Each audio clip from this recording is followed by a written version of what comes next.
50 trucks thundered across the border into Burkina Faso, banners flapping in the wind, humanitarian aid for drought victims. Cameras captured the moment. News anchors called it an international act of compassion. But just beyond the crowd's cheers and the media's headlines, a single man stared at the screens in silence. Ibrahim Traoré, the governor of the northern region and former military tactician, didn't see hope rolling in. He saw a threat disguised in plain sight. There was something off. The convoy avoided major checkpoints. None of the supposed aid was unloaded in the villages most in need. Every truck was sealed tight. The drivers refused to answer questions, spoke in vague terms, moved like trained personnel, not humanitarians. Then came the message. Slipped under his door, handwritten in bold ink, Governor Traoré, they're not bringing food. They're bringing control. That single sentence triggered one of the most daring investigations in modern African politics. Traoré acted fast. A decoy checkpoint. Unmarked surveillance. Late-night reconnaissance. And when the trucks were finally opened, the truth was darker than anyone had imagined. No food. No water. No medicine. Instead, high-tech surveillance drones, facial recognition scanners, encrypted satellite links, all wired to a hidden intelligence hub in Abidjan, Ivory Coast. This wasn't aid. It was infrastructure for a silent invasion. A digital prison being built beneath the skin of sovereignty. They thought Burkina Faso would fold quietly. They thought Ibrahim Traoré would play along. They were wrong. The sun scorched the land mercilessly. For months, rain had refused to fall across vast stretches of Burkina Faso. Crops withered. Wells dried to dust. Entire villages packed what little they had and began moving south in search of food, water, and hope. Aid stations were overwhelmed. Malnutrition clinics ran out of supplies. The crisis was becoming unmanageable. But then, just as desperation reached its breaking point, the world responded. A convoy, 50 trucks long, emerged from the border near Bobo-Dioulasso. Their arrival was theatrical. Flags of international aid agencies billowed from every corner. Uniformed workers handed out bottled water to the press. Loudspeakers blared promises, relief is here. Help has come. We stand with the people of Burkina Faso. The national television ran live coverage of the motorcade. Drones filmed aerial shots. Hashtags trended online, hashtag food for Burkina, hashtag hope convoy. But while the world cheered, Ibrahim Traoré watched with unease. He stood on the steps of his regional command center, arms crossed, eyes locked on the horizon. It wasn't the arrival that bothered him, it was the way it arrived. The trucks didn't check in with the regional disaster response center. There was no communication with the local government. No supply list had been submitted for customs review. Villages on the route of the convoy. Places in desperate need, reported the trucks passed them by without stopping. Even stranger, the vehicles didn't unload anywhere. They simply kept moving. Every crate remained sealed. Every driver avoided conversation. Traoré had seen this pattern before. During his time as a military intelligence officer, he had studied foreign incursions cloaked in charity. He knew how soft invasions began, not with guns, but with silence. Not with soldiers, but with sealed containers. His instincts were screaming. And then, the envelope arrived. No stamp. No name. Just one folded paper, slid under his office door in the dead of night. They're not delivering food. They're building a surveillance net. Trust no one. That was all it said. But to Ibrahim Traoré, it was confirmation. What he had feared wasn't paranoia, it was a plan. A very real, very dangerous plan to infiltrate his homeland without ever firing a shot. The drought may have starved the land, but something else was coming to suffocate its freedom. Ibrahim Traoré didn't waste time. With every hour the convoy moved unchecked, the stakes climbed. If his instincts were wrong, he'd be accused of undermining humanitarian aid. But if he was right, if those trucks carried not hope, but tools of surveillance, then Burkina Faso stood on the edge of a quiet takeover. He ordered absolute silence. Only his most trusted advisors were briefed. A mobile team of former military operatives, still loyal to Traoré, was activated. Their orders: track the trucks, record their movements, and never make direct contact. Hidden cameras were placed along the convoy's route. Drones, painted to look like local birds, followed from above. What the footage revealed was chilling.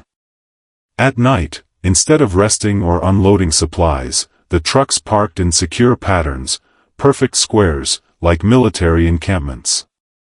No fires. No tents. Just shadows moving quickly, efficiently, without a word. Several men were seen offloading small, metallic crates and burying them at key intersections in remote villages. Meanwhile, at regional food distribution centers, local aid workers complained they hadn't received a single box from the convoy.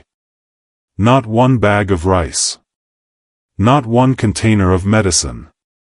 Some even reported being turned away by armed men guarding the trucks. Traoré needed proof. Not just suspicion, evidence. He devised a trap. Late one night, under the guise of a flood-damaged bridge, Traoré's team announced a temporary checkpoint on the convoy's route. It was framed as routine infrastructure inspection. He ordered the media kept away and barred international observers. When the first trucks arrived, the drivers hesitated.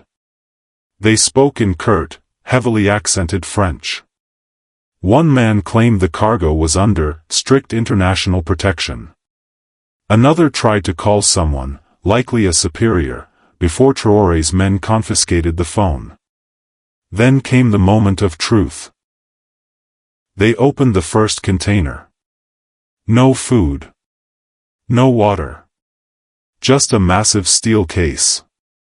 Inside, surveillance drones, folded like birds of prey. Facial recognition towers, already calibrated. Encrypted communication systems. Biometric scanners. All brand new. All untouched. And worst of all, each one bore markings of a private security firm with ties to foreign intelligence agencies.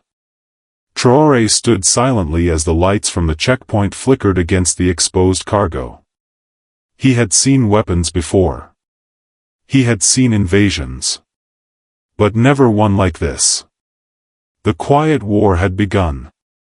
And now, he had the first piece of evidence to fight back.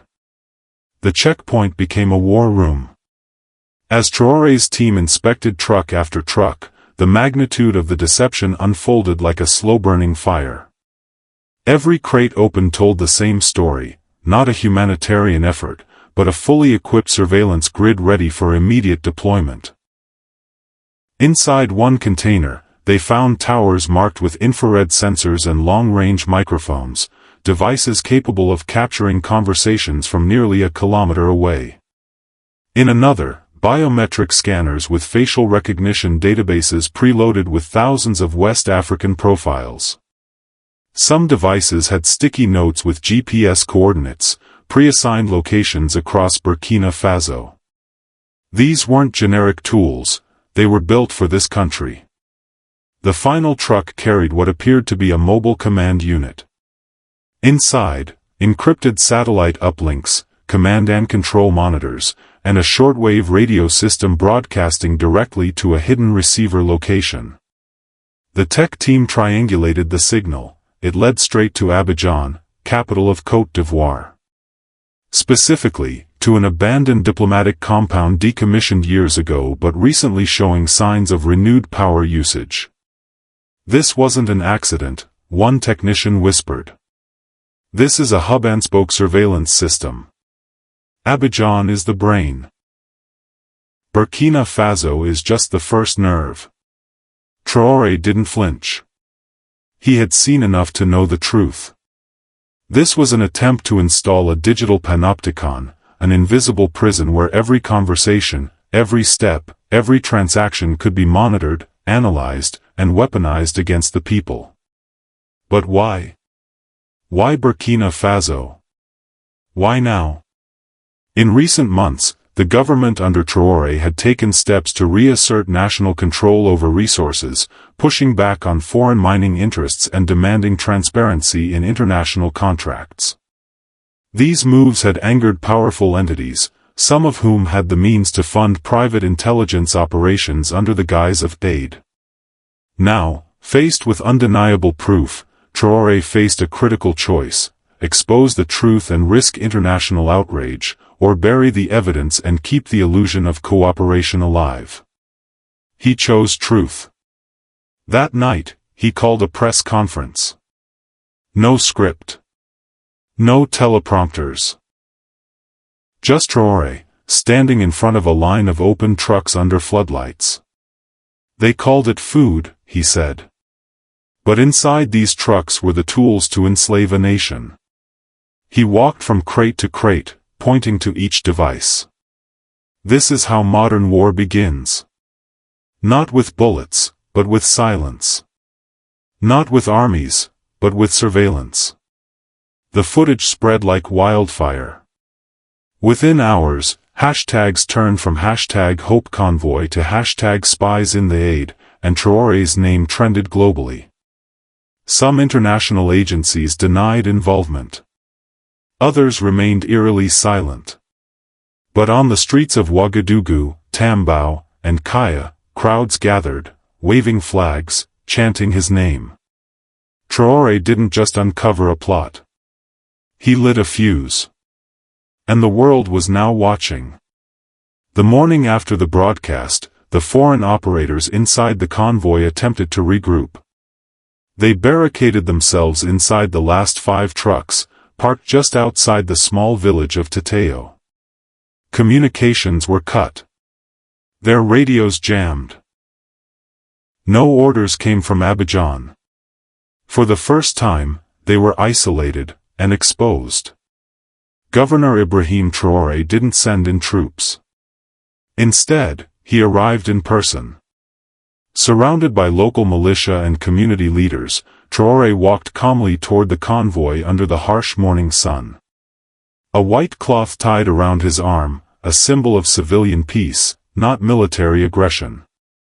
He raised a megaphone and delivered a message to the barricaded operators. You came here under false flags. You came not to feed us, but to monitor us. Leave now, or face the people you tried to control. There was no response. For an hour, tension hovered like heat waves. Then finally, one by one, the truck doors opened. The operators, all wearing civilian uniforms but trained in tactical movement, were disarmed and escorted out. No violence. No retaliation. Just silence, and shame. Traoré, standing before a makeshift podium later that day, delivered the speech that would define his leadership. For too long, Africa has been a laboratory for silent experiments. They sent drones instead of doctors, surveillance instead of seeds. But today, we say enough. Burkina Faso is not a testing ground. We are not a colony. We are not data. His voice, calm but resolute, echoed through every village radio and smartphone. Across the continent, people listened. In Nigeria, activists played the speech in classrooms. In Mali, posters with Traoré's face were plastered on university walls. In Kenya, journalists called it the Digital Independence Declaration. Foreign governments scrambled. Some issued statements denying any connection to the operation. A few called for an internal review of aid logistics. But most remained silent, their credibility damaged. What Traore had uncovered wasn't just a covert operation, it was a blueprint. And by shining light on it, he'd made sure no one could deny it again. He didn't arrest anyone. He didn't retaliate with force. He retaliated with truth. And that, more than any weapon, made him dangerous. The dust had barely settled when the real wave began, not of trucks or drones, but of people. Citizens flooded the streets of Ouagadougou, Bobo-Dioulasso, and far beyond. Young people carried handmade signs that read, "We are not your experiment," and Traore showed us the truth. For the first time in years, a movement had unified a fractured country, not through political party lines or tribal alliances, but through shared resistance to silent control. Ibrahim Traoré became more than a regional leader. He became a symbol. The surveillance equipment was dismantled. Every device recovered from the trucks was publicly catalogued, displayed in a national exhibition titled, "The Attempted Occupation." Teachers brought students to witness what nearly became the invisible loss of their liberty. International pressure mounted. Some demanded Traoré explain his aggressive interference with aid. But the people pushed back harder. Across social media, a new hashtag surged, #SovereigntyFirst. Activists from other countries began posting under it, asking their leaders, "What's really in the aid we receive?" Traoré, in a follow-up broadcast, addressed not only his nation but the entire continent. "We welcome help. But help must come with hands, not eyes. Our borders are not open to occupation, silent or otherwise." He didn't shout. He didn't accuse. He simply told the truth, plainly and without fear. And it worked. Private contractors with ties to foreign surveillance programs were exposed. The compound in Abidjan was shut down under international inspection. And other nations began re-evaluating their own aid agreements, checking every sealed crate a little more carefully. But Traoré's warning was clear, this was not over. There would be other convoys. Other strategies. Other attempts to digitize and dominate through dependence. And so, the people stayed vigilant. The final scene of the broadcast fades in. Traoré walking through a newly built local food warehouse, supplies donated not from overseas, but from farmers in neighboring regions. Aid by the people, for the people. He turns to the camera and says, "Next time they come, we'll be ready. But more importantly, we'll be self-reliant." Then the screen cuts to black. Text appears, coming next, "What secrets lie inside the abandoned embassy in the north? Our investigation has just begun." As an African citizen, watching what Governor Ibrahim Traoré uncovered shook me to my core. At first, I was like many others, grateful for what looked like international aid. 50 trucks rolling in during one of the worst droughts in our country's history. It felt like hope had arrived.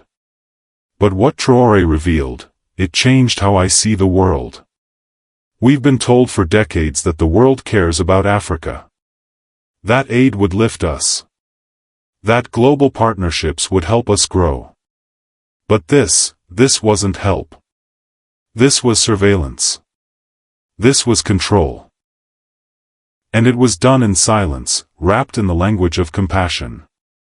When I saw the crates being opened on television, my hands clenched. Inside weren't sacks of rice or containers of water, there were drones. Cameras. Biometric scanners. It felt like someone had tried to turn our suffering into their weapon. And they nearly succeeded. But Traoré didn't let them. He didn't just uncover their plan. He showed us our value. He reminded us that we are not test subjects. We are not pawns in someone else's digital empire. We are a people with dignity. With history. With a voice. I remember watching his speech with my family. My mother cried. My father stood and saluted the screen. And me? I sat in silence, overwhelmed. For the first time in years, I felt proud, not just of Traore, but of being Burkinabe. Of being African. Because this isn't just about Burkina Faso. It's about the entire continent. How many convoys have already passed without inspection? How many gifts came with chains? How long have we been watched without knowing? What Traore did, he didn't just expose a threat. He gave us a mirror. And in that reflection, we saw both the danger and the power we hold. Now, across Africa, people are talking. In the markets, in the mosques, on the radios, we're asking questions. We're demanding transparency. We're waking up. And we're no longer afraid. I know the world will try again. Maybe not with trucks. Maybe with contracts. Maybe with apps. But this time, we'll be ready. Because Traore reminded us of something precious, our sovereignty. And once people taste it, truly taste it, they never let it go. So to the world, if you want to help Africa, come with your hands open. Not with your eyes hidden. And to Traore, I say this, thank you. You didn't just stop a convoy. You started a movement. Africa is rising. And we will not be silenced again.